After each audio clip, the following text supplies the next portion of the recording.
तो फ्रेंड्स, माँ बेटी डिनर कर रहे हैं एज़ यूज़ुअल साथ साथ। ज़मीन पे पलथी मार के खाने का मज़ा ही कुछ और है।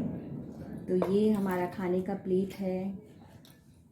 खाने का प्लेट क्या खा रही हूँ?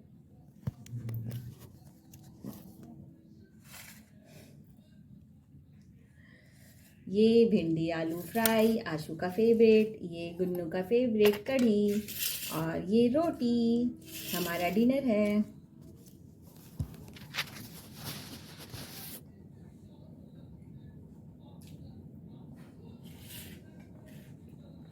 खीर नहीं मिला आज।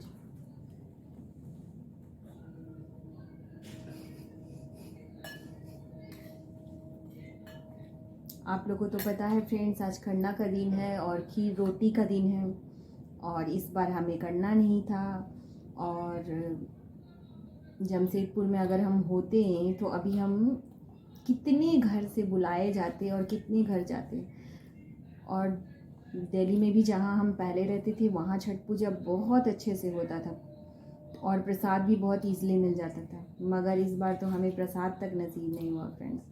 थोड़ा सा सैड लगता है, प्रसाद को मिस करती हूँ।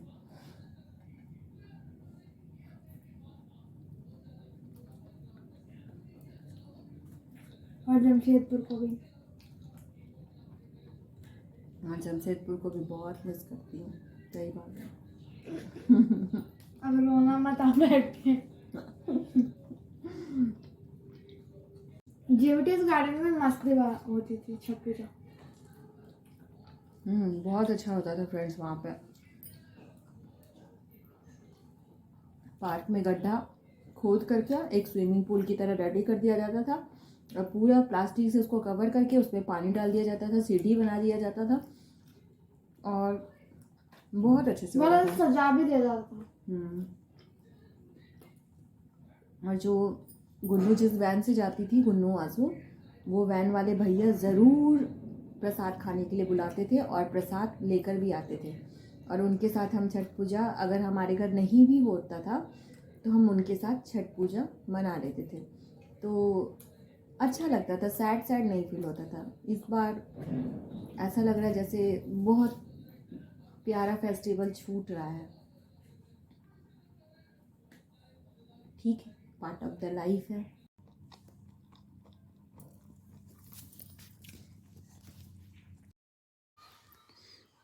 तो ये फ्रेंड्स, आदि की पूजा जो चल रही है उसमें हम सम्मिलित होते हैं। आरती होने वाली है, हवन स्टार्ट है। तो ये आरती शुरू हो गई है, आप सब भी सम्मिलित हो।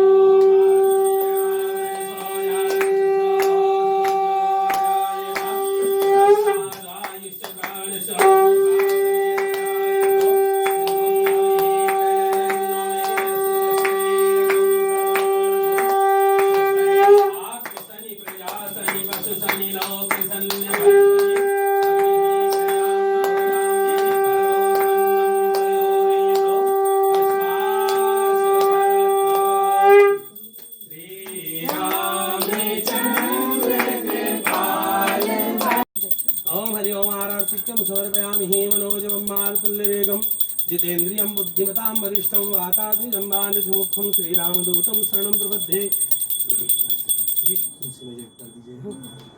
ओम हरि ओम तुलसी रूपेण ओम हरि ओम ह्य प्रसीदं जननी सर्वसौभाग्यवर्धिनी आधिव्याधि हरे देवी तुलसी स्वाम नमाम्यहम्।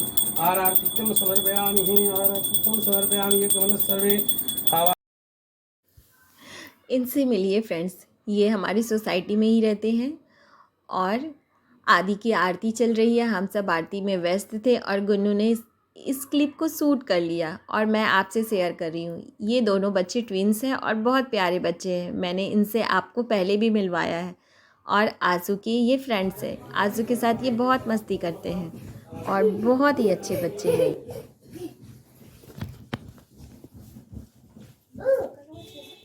शर्माना किस लिए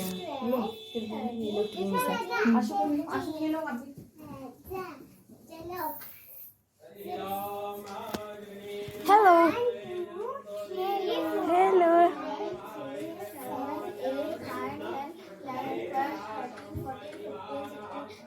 आपका नाम क्या? अद्विका। उसका नाम?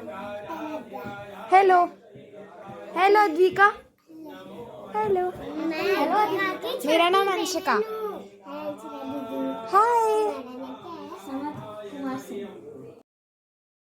Good morning YouTube family. आप लोगों को मेरी ओर से और मेरे परिवार के ओर से छठ पूजा की हार्दिक शुभकामनाएं। आप सब छठ पूजा में काफ़ी व्यस्त होंगे। छठ पूजा के बारे में क्या कहूँ, यह पर्व कार्तिक मास की षष्ठी तिथि को मनाया जाता है। इस वजह से इसे छठ पर्व कहा जाता है। साथ ही तिथि के स्त्रीलिंग होने की वजह से इसे माता की संज्ञा दी गई है। इसे छठी मैया की उपासना के रूप में देखा जाता है। छठ पूजा के बारे में क्या कहूँ फ्रेंड्स, बचपन से ही बढ़ चढ़ के छठ पूजा में मैं हिस्सा लेती आई हूँ और मेरी माँ छठ पूजा बहुत ही प्रेम से श्रद्धा से करती आ रही है और इसलिए छठ पूजा का अनुभव हमें बचपन से ही है और अब तो मैं छठ पूजा खुद भी करती हूँ। इस बार मेरी जेठानी जी का स्वर्गवास हो गया है, इसलिए हमारे यहाँ सूरज को अर्घ नहीं देते हैं। मतलब 1 साल तक कोई भी पर्व जो है हम मना नहीं सकते हैं, इसलिए इस बार छठ हमें छोड़ना पड़ा। लेकिन छठ पूजा से दूर खुद को रख नहीं पाई, इसलिए आप सबके पास छठ के बारे में बातें करने चली आई। शास्त्रों में बताया गया है फ्रेंड्स कि माता छठी भगवान ब्रह्मा की मानस पुत्री है। साथ ही कई जगह इन्हें सूर्य देव की बहन के रूप में भी बताया गया है। माना जाता है कि माता छठी की उपासना करने से संतान को लंबी उम्र का आशीर्वाद मिलता है और संतान प्राप्ति के लिए भी माता छठी की उपासना की जाती है। हमारे यहाँ ये मानना है कि अपने बच्चों के लिए माँ जो है वो छठ पूजा का व्रत करती है और कोई भी घर में शुभ काम हो तो हम कोसी भरते हैं और मन्नत भी मानी जाती है। और अब ये बिहार में ही नहीं फ्रेंड्स, यूपी में क्या फॉरेन में भी लोग छठ पूजा को करते हैं, क्योंकि यहाँ के बहुत से लोग वहाँ पे हैं। छठ पूजा को दिल से सब मानते हैं।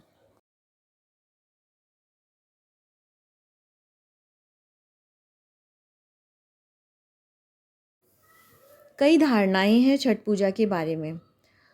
आप सोच रहे होंगे फ्रेंड्स कि इसमें सूरज की पूजा की जाती है, फिर हम इसको छठी मैया क्यों कहते हैं। एक्चुअली छठ पूजा में जो है डूबते हुए सूरज और उगते हुए सूरज की पूजा की जाती है।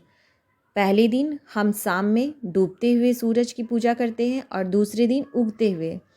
कहा जाता है उषा और प्रत्यूषा 2 बहनें हैं और जिनके वजह से हम छठ पूजा को छठी मैया का नाम देते हैं।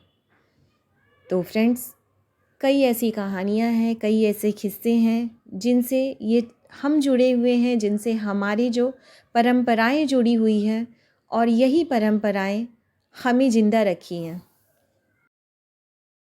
आप सबके मन में ये बात होगी कि छठ पूजा शुरू कहाँ से हुआ। किंवदंती के अनुसार ऐतिहासिक नगरी मुंगेर के सीताचरण में कभी माँ सीता ने 6 दिनों तक रहकर छठ पूजा की थी। पौराणिक कथाओं के अनुसार 14 वर्ष वनवास के बाद जब भगवान राम अयोध्या लौटे थे तो रावण वध के पाप से मुक्त होने के लिए ऋषि मुनि के आदेश पर राजसूय यज्ञ करने का फैसला लिया गया था और वहीं से छठ पूजा की उत्पत्ति हुई है। लोक आस्था और सूर्य उपासना का महान पर्व छठ की आज से शुरुआत हो गई है। इसी 4 दिवसीय त्यौहार की शुरुआत नहा खा की परंपरा से होती है। यह त्यौहार पूरी तरह से श्रद्धा और शुद्धता का पर्व है। इस व्रत को महिलाओं के साथ ही पुरुष भी रखते हैं। 4 दिनों तक चलने वाले लोक आस्था के इस महापर्व में व्रती को लगभग 3 दिन तक व्रत रखना होता है, जिसमें से 2 दिन तो वो निर्जला व्रत रखते हैं। और इस व्रत की सबसे अच्छी बात पता है फ्रेंड्स क्या है? सबसे बड़ी बात कि यह पर्व सबको एक सूत्र में पिरोने का काम करता है। इस पर्व में अमीर गरीब छोटे बड़े का भेद ही मिट जाता है। सब एक समान एक ही विधि से भगवान की पूजा पूरी श्रद्धा से करते हैं। अमीर हो वो भी मिट्टी के चूल्हे पर ही प्रसाद बनाता है और गरीब भी। सब एक साथ गंगा तट पर एक जैसे ही दिखते हैं। आप सोच रहे होंगे फ्रेंड्स कि मैंने छठ पूजा का व्रत नहीं किया है, लेकिन मैं नॉन स्टॉप 2 दिनों से आपसे सिर्फ छठ पूजा की बातें कर रही हूँ, क्योंकि आपको भी पता है मैं दीपावली के दिन भी आपसे बोली थी कि 2 में मुझे दीपावली फेस्टिवल पसंद है, लेकिन 1 में मुझे छठ पूजा ही पसंद है। शाम में जाना, सुबह जाना, दिन भर काम करना, भाग दौड़, और आज के दिन तो सुबह से मैं नॉन स्टॉप सबके घर प्रसाद लेके जाया करती थी, और बहुत एक्साइटमेंट वाला दिन होता था। आज भी मैं याद करती हूँ तो मैं खुशी से उछल पड़ती हूँ। मुझे सच में बहुत पसंद है। आप लोगों ने भी छठ पूजा का व्रत की रखा होगा या छठ पूजा में सम्मिलित हुए होंगे। आपका एक्सपीरियंस कैसा रहता है छठ पूजा को लेकर, आप क्या सोचते हैं, आप प्लीज़ मुझे कमेंट बॉक्स में ज़रूर बताइए। और मेरी यूट्यूब फैमिली, जो भी आपने छठ पूजा का व्रत किया है वो अपना विशेष ख्याल रखें, क्योंकि 3 दिन के व्रत के बाद आज आप अपना व्रत खोलते हैं, तो विशेष केयर करें कि आप ऑयली खाना बिल्कुल ना खाएं। कोरोना काल से ही फ्रेंड्स एक नया सिस्टम शुरू हो गया छठ पूजा को लेके। अच्छा है, मैं ये नहीं कहूँगी कि अच्छा नहीं है, बट नदी जाकर के पूजा करने में जो बात है फ्रेंड्स, वो घर पे नहीं है। लेकिन पूजा तो पूजा है, आप घर पे करें या आप मंदिर में जाके करें या आप नदी के घाट पे करें, मेन तो माँ आपकी श्रद्धा को देखती है, तो मेन श्रद्धा ही होता है। लेकिन मुझे नदी जाकर, तालाब जाकर, जहाँ लोगों की भीड़ उमड़ी हो, वहाँ जाकर पूजा करने में बहुत अच्छा लगता है। और कोरोना काल से लोगों ने अपने घर पे ही व्यवस्था करना शुरू कर दिया है, या कुछ लोग मिल करके 10-20 लोग मिल करके एक स्विमिंग बाथ टब या कुछ भी खरीद करके छठ पूजा का व्रत करते हैं। बहुत लोगों के लिए ये अच्छा भी है फ्रेंड्स, क्योंकि बहुत एज वाले लोग भी ये व्रत करते हैं और वो उतना घाट तक चल नहीं पाते, क्योंकि घाट तक आप गाड़ी लेकर नहीं जा सकते हैं, बहुत भीड़ होती है, रास्ता भी सही नहीं होता है, तो उनके लिए तो ये बहुत अच्छा है। लेकिन मुझे पूछिए तो मुझे नदी जाना बहुत पसंद है, बहुत बहुत बहुत पसंद है। तो छठ पूजा को लेके मेरी बातें जो है कभी ख़त्म नहीं होने वाली है, और ये ब्लॉग बहुत लंबा हो जाएगा और आप पक जाएंगे और मैं बहुत इमोशनल हूँ छठ पूजा को लेके फ्रेंड्स। तो आप सबसे फ़िलहाल अलविदा लेती हूँ और मिलती हूँ नेक्स्ट ब्लॉग में। तब तक के लिए जय छठ मैया। अभी तक फ्रेंड्स आप डूबते हुए सूरज की पूजा देख रहे थे, और यहाँ पे उगते हुए सूरज की पूजा हो रही है, और आप देख सकते हैं कि सभी व्रत करने वाले जो हैं कैसे लाइन से बिल्कुल खड़े हैं और सूरज भगवान के उगने का इंतज़ार कर रहे हैं, और भीड़ किस कदर उमड़ी हुई है। बहुत ही मनमोहक दृश्य है, बहुत ही सुंदर। और यहाँ लोग बहुत अच्छा लोकगीत गा रहे हैं, छठ मैया का गीत गा रहे हैं, बहुत ही अच्छा लग रहा है। और ये सूरज देवता प्रकाश में हो गए और अर्घ जो है हमारा संपन्न हुआ।